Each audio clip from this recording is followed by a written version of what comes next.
Sigmund Freud é amplamente reconhecido como o pai da psicanálise, uma das correntes mais influentes e revolucionárias da psicologia moderna. Nascido em 6 de maio de 1856, em Freiberg, na Morávia, Freud dedicou sua vida a explorar os meandros da mente humana, desenvolvendo teorias que desafiaram as concepções tradicionais sobre a natureza da psique, a sexualidade e a cultura. Sua obra é vasta e abrange diversos aspectos do comportamento humano, desde o desenvolvimento infantil até as neuroses, sonhos e o inconsciente. A vida e formação de Freud. Freud nasceu em uma família judaica de classe média e desde cedo demonstrou grande aptidão para os estudos. Ele frequentou a Universidade de Viena, onde estudou medicina, inicialmente voltado para a neurologia. Durante seus primeiros anos como médico, Freud trabalhou no Hospital Geral de Viena. Depois, abriu sua própria clínica em 1886, onde começou a tratar pacientes com transtornos nervosos. A formação médica de Freud foi profundamente influenciada pelo pensamento científico do século XIX, que privilegiava a observação empírica e o estudo fisiológico do corpo. No entanto, sua curiosidade e sua mente inquieta o levaram a explorar além das fronteiras convencionais da medicina. Inspirado por mestres como Jean-Martin Charcot, com quem estudou em Paris, Freud começou a investigar as causas psicológicas das neuroses, distúrbios que na época eram frequentemente considerados manifestações puramente físicas.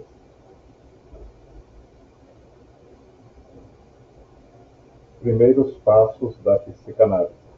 A psicanálise nasceu da tentativa de Freud de entender e tratar os distúrbios mentais de uma maneira inovadora.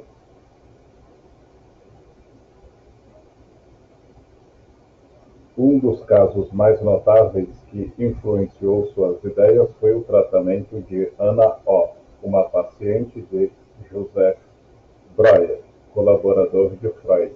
Anna O., cujo verdadeiro nome era Berta Pappenheim, sofria de uma série de sintomas psicossomáticos, incluindo paralisia e alucinações. Breuer utilizou um método que ficou conhecido como terapia pela fala, onde permitia que a paciente expressasse seus pensamentos e emoções livremente, levando-a a uma catarse ou liberação emocional.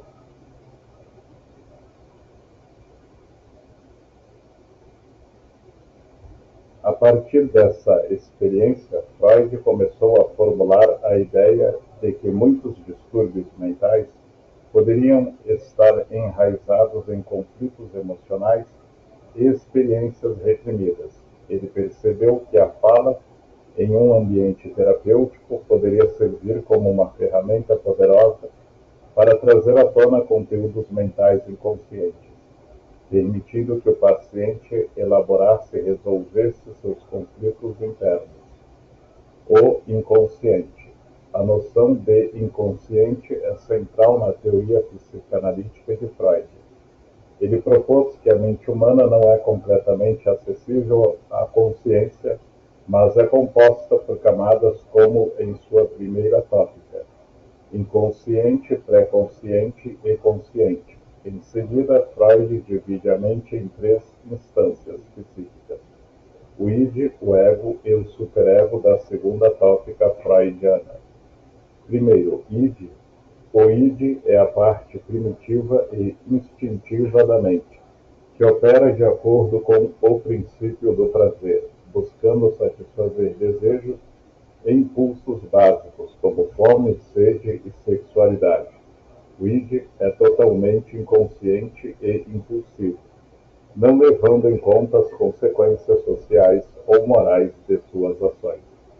Segundo ego, o ego é a parte racional e consciente da mente, que mediatiza os desejos do id com as realidades do mundo externo. Ele opera de acordo com o princípio da realidade, tentando encontrar o equilíbrio entre as demandas do id e as exigências da sociedade. Terceiro, superego. O superego é a parte moral da mente que incorpora os valores e normas sociais internalizados, muitas vezes representando a consciência do indivíduo. Ele atua como um juiz ou censor das ações e pensamentos, impondo sentimentos de culpa ou orgulho. Freud argumentou que grande parte do comportamento humano é determinado por forças inconscientes que atuam fora da consciência. Essas forças, muitas vezes derivadas de experiências infantis reprimidas, podem manifestar-se em sonhos, atos falhos e sintomas neuróticos. O objetivo da psicanálise era, portanto, trazer esses conteúdos inconscientes à consciência, permitindo que o indivíduo compreendesse e resolvesse seus conflitos internos. Teoria dos sonhos e a interpretação dos sonhos. Um dos aspectos mais conhecidos da obra de Freud é sua teoria dos sonhos, que ele apresenta em seu livro seminal, A Interpretação dos Sonhos, 1900. Freud viu os sonhos como uma via régia para o inconsciente, onde os desejos reprimidos e os conflitos inconscientes se manifestavam de forma simbólica. Freud propôs que os sonhos têm duas camadas: o conteúdo manifesto, que é a narrativa literal do sonho, e o conteúdo latente, que são os significados simbólicos e ocultos que o sonho representa. Através da análise dos sonhos, Freud acreditava que era possível acessar os desejos reprimidos do id e assim proporcionar insights terapêuticos ao paciente. Por exemplo, Freud observou que muitos sonhos envolviam desejos infantis ou tabus, como impulsos sexuais e agressivos, que o superego não permitia que fossem expressos conscientemente. Esses desejos eram, então, disfarçados em símbolos nos sonhos para evitar o choque moral ou a ansiedade. A teoria da sexualidade infantil. Outro conceito controverso e inovador introduzido por Freud foi a teoria da sexualidade infantil, em oposição à visão predominante de sua época, que via as crianças como seres assexuados. Freud argumentou que a sexualidade começa desde a infância e se desenvolve através de várias fases. Essas fases, que ele chamou de estágios psicossexuais, incluem fase oral. O prazer está centrado na boca e a criança obtém satisfação através de atividades como sugar e morder. Este estágio ocorre aproximadamente nos primeiros 18 meses de vida. Fase anal. O prazer se desloca para o controle e eliminação das fezes, e a criança começa a aprender sobre o controle e a disciplina.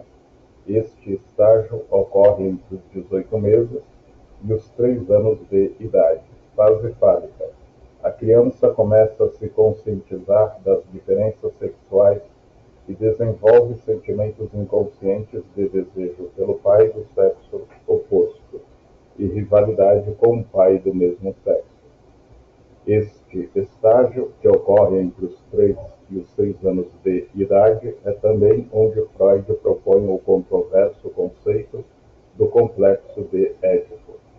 Fase latente. Durante este estágio, que se estende até o início da puberdade, os impulsos sexuais são suprimidos e a criança foca em outras atividades, como a escola e as amizades. Fase genital. Com o início da puberdade, os impulsos sexuais ressurgem, agora focados em parceiros externos à família. e o indivíduo começa a buscar relacionamentos amorosos e sexuais maduros. Freud acreditava que dificuldades ou fixações em qualquer uma dessas fases poderiam levar a distúrbios psicológicos na vida adulta. Por exemplo, uma fixação na fase oral poderia levar a comportamentos excessivamente dependentes ou a vícios, enquanto uma fixação na fase anal poderia resultar em comportamentos obsessivo-compulsivos ou avareza, mecanismos de defesa. Ao longo de sua obra, Freud também desenvolveu a ideia de mecanismos de defesa, que são estratégias inconscientes usadas pelo ego para lidar com a ansiedade e proteger-se dos conflitos internos. Alguns dos mecanismos de defesa mais conhecidos incluem repressão, a remoção de pensamentos ou sentimentos indesejáveis da consciência, mantendo-os no inconsciente. Negação, a recusa em reconhecer a realidade de uma situação dolorosa ou ameaçadora.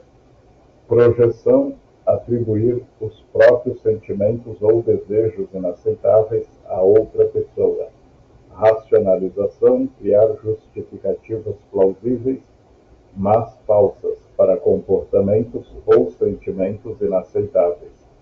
Deslocamento, transferir emoções ou impulsos de um alvo original para um substituto mais seguro ou menos ameaçador. Sublimação, canalizar impulsos indesejáveis para atividades socialmente aceitáveis ou construtivas. Freud acreditava que esses mecanismos de defesa eram essenciais para a manutenção da saúde mental, mas também podiam se tornar problemáticos em excesso, levando a distúrbios neuróticos. A psicanálise como método terapêutico. A psicanálise desenvolvida por Freud não é apenas uma teoria sobre a mente, mas também proporciona um efeito terapêutico. O processo psicanalítico envolve o analista e o analisando, trabalhando juntos para explorar os conteúdos inconscientes da mente. Uma das técnicas centrais da psicanálise é a associação livre, onde o analisando é encorajado a falar livremente sobre qualquer coisa que lhe venha à mente, sem censura ou julgamento.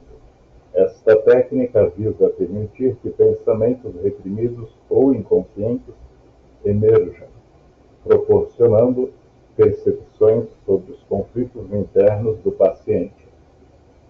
Outra técnica importante é a análise dos sonhos, como mencionado anteriormente, onde o terapeuta ajuda o paciente a interpretar os significados simbólicos de seus sonhos.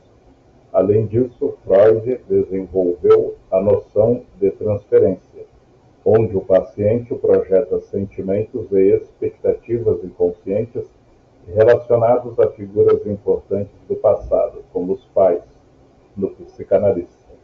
Através da análise da transferência, o psicanalista pode ajudar o analisando a entender e resolver seus conflitos emocionais.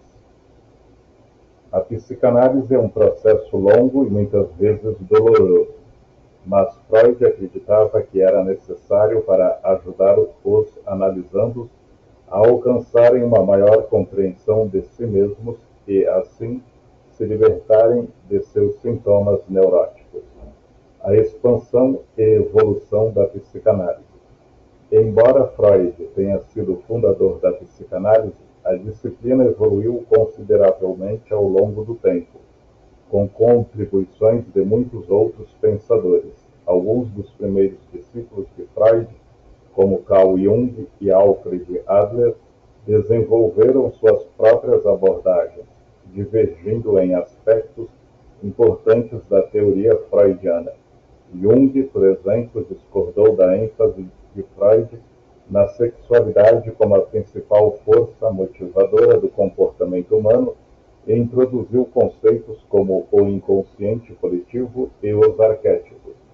Adler, por sua vez, desenvolveu a psicologia individual, focando na busca pelo poder e na inferioridade como motivações centrais do comportamento humano.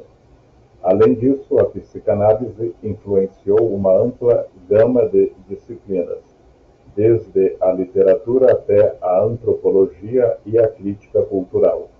Freud foi pioneiro na ideia de que o inconsciente não apenas molda o comportamento individual, mas também influencia a cultura, as religiões e as instituições sociais.